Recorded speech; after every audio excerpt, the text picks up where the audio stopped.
সর্বশেষ সংবাদ সবার আগে জানতে আমাদের সঙ্গেই থাকুন। শুরুতেই জানিয়ে দেব প্রধান শিরোনাম। শুরুতেই জানাবো এই মুহূর্তে হাতে পাওয়া সর্বশেষ আন্তর্জাতিক আপডেট সংবাদ। ইরান ইসরায়েল যুদ্ধ চলছে। ইরানের হামলার পর এবার পাল্টা ক্ষেপণাস্ত্র হামলা চালিয়েছে ইসরায়েল। ইরানের ইস্পাহান শহরে ইসরায়েলি বাহিনী হামলা চালিয়েছে। বৃহস্পতিবার রাতে এই হামলা চালানো হয়, খবর এবিসি নিউজের। এবারে জানাবো গাজায় তীব্র হচ্ছে দুর্ভিক্ষের গ্রাস। ফিলিস্তিনের অবরুদ্ধ গাজা উপত্যকায় ইসরায়েলের বিরামহীন হামলায় সেখানকার স্বাস্থ্য ব্যবস্থা ইতিমধ্যেই ভেঙে পড়েছে। এর সঙ্গে অবরুদ্ধ এই ভূখণ্ডটিতে দেখা দিয়েছে তীব্র মানবিক সংকট। এমন পরিস্থিতিতে গাজায় মানবসৃষ্ট দুর্ভিক্ষ আরও তীব্র হওয়ার বিষয়ে হুঁশিয়ারি দিয়েছে জাতিসংঘের ফিলিস্তিনি শরণার্থী সংস্থা UNRWA। জানাবো ইসরায়েলের ঘনিষ্ঠ মিত্র যুক্তরাষ্ট্রের ভেটোতে আটকে গেল জাতিসংঘের রাষ্ট্র হিসেবে ফিলিস্তিনের পূর্ণ সদস্যপদ পাওয়ার পথ। এবারে থাকছে বিশ্বের কেউ আর যুদ্ধ চায় না বলে মন্তব্য করেছেন জাতিসংঘের মহাসচিব অ্যান্তোনিও গুতেরেস। স্থানীয় সময় গতকাল রোববার বিকেলে ইসরায়েলের অনুরোধে ইরানের হামলা নিয়ে জাতিসংঘের নিরাপত্তা পরিষদে এক জরুরি সভায় একথা বলেন তিনি। জানিয়ে দেব ভারতের লোকসভা নির্বাচনে ভোট গ্রহণ শুরু হয়েছে। শুক্রবার লোকসভা নির্বাচনের প্রথম দফার ভোট চলছে। 21টি রাজ্যে এবং কেন্দ্রশাসিত অঞ্চলের মোট 102টি আসনে ভোট হচ্ছে।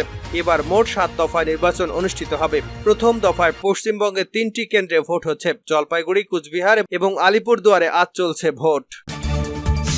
এবং সর্বশেষ জানাবো ইরানের কঠিন হুঁশিয়ারি, ইসরায়েলের পরমাণু স্থাপনাগুলোর উপর হামলা হবে। ইরানের রাষ্ট্রীয় সংবাদ মাধ্যম বলছে, সপ্তাহান্তে ইসরায়েল তেহরানের আক্রমণের প্রতিশোধের কথা ভেবে ইরানের রেভলিউশনারি গার্ডসের একজন ঊর্ধ্বতন জেনারেল ইসরায়েলকে হুঁশিয়ারি দিয়ে বলেছে, তারা যদি ইরানের পরমাণু ক্ষেত্রে আক্রমণ করে তাহলে ইরান ইসরায়েলের পারমাণবিক স্থাপনাগুলোকে লক্ষ্য করে ভয়াবহ আঘাত হানবে। এতক্ষণ শিরোনাম শুনছিলেন, এবার বিস্তারিত। প্রিয় দর্শক, আপনি যদি এই চ্যানেলে নতুন হয়ে থাকেন, ভিডিওটি দেখতে দেখতে চ্যানেলটি সাবস্ক্রাইব করে আমাদের সঙ্গে থাকুন। আর এই ভিডিও সম্পর্কে আপনি আপনার মূল্যবান মতামতটি কমেন্ট বক্সে জানিয়ে দিন। আর হ্যাঁ প্রিয় দর্শক, জানিয়ে দিন ভিডিওটি কোথা থেকে দেখছেন।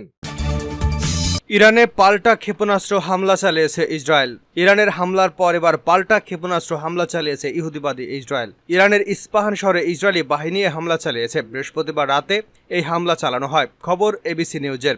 ইরানি বার্তা সংস্থা ফার্সের প্রতিবেদনে বলা হয়, ইরানের ইস্পাহান শহরের বিমানবন্দরে বিস্ফোরণের শব্দ শোনা গেছে। এ শহরে ইরানের বেশ কয়েকটি পারমাণবিক কেন্দ্র রয়েছে। মার্কিন সম্প্রচার মাধ্যম CNN এর প্রতিবেদনে বলা হয়, ইরানের আকাশসীমায় বেশ কয়েকটি ফ্লাইট ঘুরিয়ে দেওয়া হয়েছে। গত 1 এপ্রিল সিরিয়ার দামেস্কে ইরানি কনসুলেটে হামলা চালায় ইসরায়েল। হামলায় ইরানের কয়েকজন শীর্ষ নেতা নিহত হন।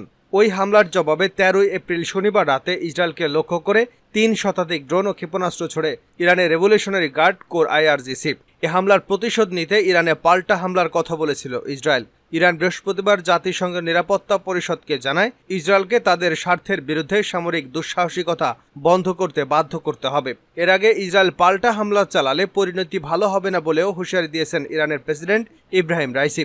এছাড়া ইরানে পাল্টা হামলা না করার জন্য ইসরায়েলকে আহ্বান জানিয়েছেন আমেরিকা সহ অন্যান্য পশ্চিমা মিত্ররা। বিশ্লেষকরা বলছেন, ইসরায়েল ও হামাসের মধ্যকার যুদ্ধ এখন পুরো মধ্যপ্রাচ্যে ছড়িয়ে পড়তে পারে। গাজায় তীব্র হচ্ছে দুর্ভিক্ষের গ্রাস। ফিলিস্তিনের অবরুদ্ধ গাজা উপত্যকায় ইসরায়েলের বিরামহীন হামলার সেখানকার স্বাস্থ্য ব্যবস্থা ইতিমধ্যেই ভেঙে পড়েছে। এর সঙ্গে অবরুদ্ধ এই ভূখণ্ডটিতে দেখা দিয়েছে তীব্র মানবিক সংকট। এমন পরিস্থিতিতে গাজায় মানবসৃষ্ট দুর্ভিক্ষ আরও তীব্র হওয়ার বিষয়ে হুঁশিয়ারি দিয়েছে জাতিসংঘের ফিলিস্তিনি শরণার্থী সংস্থা UNRWA। সংস্থাটির কার্যক্রম চূড়ান্ত স্বার্থে বন্ধ করে দেওয়ার জন্য প্রতারণামূলক প্রচারণা চলছে বলেও অভিযোগ করেছেন সংস্থাটির প্রধান, খবর রয়টার্সের। 1949 সালে প্রতিষ্ঠিত UN relief and work agency গাজায় কাজ পরিচালনা করা জাতিসংঘের বৃহত্তম সংস্থা। গাজার অভ্যন্তরে সংস্থাটি প্রায় 13,000 কর্মী রয়েছে। রয়টার্সের প্রতিবেদনে বলা হয়েছে, মনুষ্য সৃষ্টি দুর্ভিক্ষ গাজা উপত্যকা জুড়ে তার গ্রাস আরও শক্ত করেছে বলে জাতিসংঘের ফিলিস্তিনি শরণার্থী সংস্থা UNRWA এর প্রধান বুধবার সতর্ক করেছেন। একই সঙ্গে গাজায় সাহায্য বিতরণে বাধা দেওয়া এবং ভূখণ্ডটিতে UNRWA এর কার্যক্রম বন্ধের চেষ্টা করার জন্য ইসরায়েলকে অভিযুক্ত করেছেন তিনি। উক্ত কমিশনের জেনারেল ফিলিপ লাজারিনি 15 সদস্যের জাতিসংঘের নিরাপত্তা পরিষদকে বলেছেন, আজ UNRWA এর কার্যক্রম শেষ করার জন্য একটি প্রতারণামূলক প্রচারণা চলছে, যার উপর আন্তর্জাতিক শান্তি ও নিরাপত্তার গুরুতর প্রভাব রয়েছে। গাজায় ইসরায়েল এবং হামাসের মধ্যে 6 মাসের আগে যুদ্ধ শুরু হওয়ার পর থেকে জাতিসংঘের শীর্ষ কর্মকর্তা UNRWA কে ভূখণ্ডটিতে সাহায্য কার্যক্রমের মেরুদ হিসেবে বর্ণনা করেছেন। লাজারিনি বলেছেন, গাজা জুড়ে মনুষ্য সৃষ্টির দুর্ভিক্ষ তার কবলকে আরও শক্ত করেছে। উত্তরাঞ্চলে শিশু এবং ছোট শিশুরা অপুষ্টি এবং পানির শূন্যতায় মারা যেতে শুরু করেছে। সেখানে খাবার এবং বিশুদ্ধ পানির অপেক্ষায় আছে শত শত মানুষ। তাদের ইউএনআরডব্লিউকে সেখানে সাহায্য প্রদান এবং মানুষের জীবন বাঁচাতে কাজ করার সুযোগ দেওয়া হচ্ছে না। ইসরায়েল দীর্ঘদিন ধরে ইউএনআরডব্লিউ এর বিরুদ্ধে অভিযোগ করে আসছেন এবং চলতি বছরের জানুয়ারিতে সংস্থাটির কর্মীদের বিরুদ্ধে ইসরায়েলে গত 7 অক্টোবর হামাসের হামলায় জড়িত থাকার জন্য অভিযুক্ত করেছে। অভিযোগ সামনে আসার পরপরই লাজারিনি অভিযুক্ত কর্মীদের বরখাস্ত করেছেন এবং অভিযোগের বিষয়ে জাতিসংঘের অভ্যন্তরীণ তদন্ত চলছে। তবে ইসরায়েলি অভিযোগের প্রমাণ মেলেনি। উল্টো গত ফেব্রুয়ারি মাসে প্রকাশিত পৃথক ইউএনআরডব্লিউ এর রিপোর্টে বলা হয়েছে, ইসরায়েলের হাতে আটক কিছু কর্মীকে মিথ্যা বলতে চাপ দিয়েছে ইসরায়েলি কর্তৃপক্ষ। জাতিসংঘে ফিলিস্তিনিদের পূর্ণ সদস্যপদ আটকে দিল যুক্তরাষ্ট্র। ইসরায়েলের ঘনিষ্ঠ মিত্র যুক্তরাষ্ট্রের ভেটোতে আটকে গেল জাতিসংঘে রাষ্ট্র হিসেবে ফিলিস্তিনের পূর্ণ সদস্যপদ পাওয়ার পথ। বৃহস্পতিবার নিরাপত্তা পরিষদে এ সংক্রান্ত প্রস্তাবের উপর ভোট হয়। খবর দ্য গার্ডিয়ানের। সেখানে 15 সদস্যের নিরাপত্তা পরিষদে 12 দেশের পক্ষে ভোট দেয়। এছাড়া যুক্তরাষ্ট্রের বিপক্ষে ভোট দেয়। যুক্তরাজ্য ও সুইজারল্যান্ড ভোট দেওয়া থেকে বিরত থাকে। এদিকে জাতিসংঘের পূর্ণ সদস্যপদ পাওয়ার জন্য ফিলিস্তিনের আবেদন প্রত্যাখ্যান করায় যুক্তরাষ্ট্রের বিরুদ্ধে নিন্দা জানিয়েছে রাশিয়া। জাতিসংঘে নিযুক্ত রাশিয়ান রাষ্ট্রদূত ভ্যাসিলি নেবেনজিয়া বলেন, ভেটো প্রয়োগ করে যুক্তরাষ্ট্র দেখিয়েছে ফিলিস্তিনিদের সম্পর্কে তারা আসলে কি ভাবে। তিনি আরও বলেন, ওয়াশিংটন মনে করে ফিলিস্তিনিরা নিজস্ব রাষ্ট্র পাওয়ার যোগ্য নয়। এটি কেবল ইসরায়েলের স্বার্থই উপলব্ধি করতে পারে। জাতিসংঘে নিযুক্ত মার্কিন রাষ্ট্রদূত রবার্ট উড বলেছেন, 7 অক্টোবরের হামলার পর থেকে প্রেসিডেন্ট বাইডেন স্পষ্ট করে বলেছে, এ অঞ্চলে স্থায়ী শান্তি কেবল ইসরায়েলের নিরাপত্তা নিশ্চয়তা সহ একটি দ্বিরাষ্ট্র সমাধানের মাধ্যমে অর্জন করা যেতে পারে। গণতান্ত্রিক ইহুদি রাষ্ট্র হিসেবেই ইসরায়েলের নিরাপত্তা এবং ভবিষ্যতের নিশ্চয়তা দেয় এমন অন্য কোনো পথ নেই। তিনি বলেন, আবেদনকারী একটি রাষ্ট্র হিসেবে বিবেচিত হওয়ার মানদণ্ড পূরণ করে কিনা তা নিয়ে অমীমাংসিত প্রশ্ন রয়েছে। এদিকে ফিলিস্তিনি প্রেসিডেন্টও যুক্তরাষ্ট্রের ভেটো দেওয়ায় নিন্দা জানিয়েছেন। এক বিবৃতিতে প্রেসিডেন্সি বলেছেন, মার্কিন ভেটো অন্যায্য, অনৈতিক এবং অযৌক্তিক। বিশ্বে কেউ আর যুদ্ধ চায় না, জাতিসংঘের মহাসচিব। বিশ্বে কেউ আর যুদ্ধ চায় না বলে মন্তব্য করেছেন জাতিসংঘের মহাসচিব অ্যান্তোনিও গুতেরেস।